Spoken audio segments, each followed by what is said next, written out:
In today's video, I'm going to teach you how to offset a profile in Civil 3D. If you've ever needed a quick way to generate a parallel design, like raising a roadway by a fixed amount or creating a utility at a constant separation, offsetting a profile is a simple, reliable approach.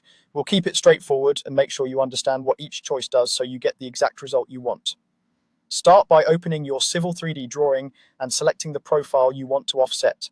You'll do this right inside the profile view. Click the existing profile line so it highlights. This confirms Civil 3D knows which profile will serve as the source. If you work with both surface and design profiles, take a moment to confirm you're selecting the correct one. The offset you create will mirror whatever you choose here.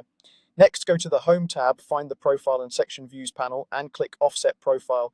If you prefer the keyboard, you can type Alignment Profiles at the command line and then choose Create Offset Profile from the options that appear. Both routes open the same workflow, so use whichever feels faster.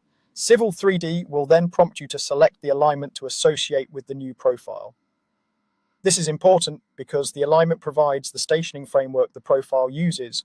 Associating the profile to the correct alignment ensures your offset follows the right geometry and reads against the intended stations. Click the alignment that governs the profile you selected and confirm any prompt so the command knows where to anchor the offset.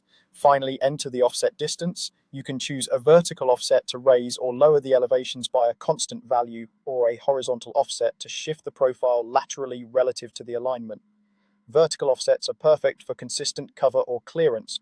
Horizontal offsets help when you need a parallel track or feature. Use positive or negative values depending on the direction you want, and make sure the magnitude reflects your drawing's units. Watch the command line for prompts that confirm whether you're entering a vertical or horizontal value, and adjust as needed. Once you confirm the offset, Civil 3D generates the new profile based on your inputs and ties it to the alignment you selected. That's all there is to it. To recap, select your source profile, launch offset profile, pick the associated alignment, and enter the vertical or horizontal distance that meets your design intent. This gives you a clean, consistent profile you can use for comparisons, design alternatives, or downstream modeling.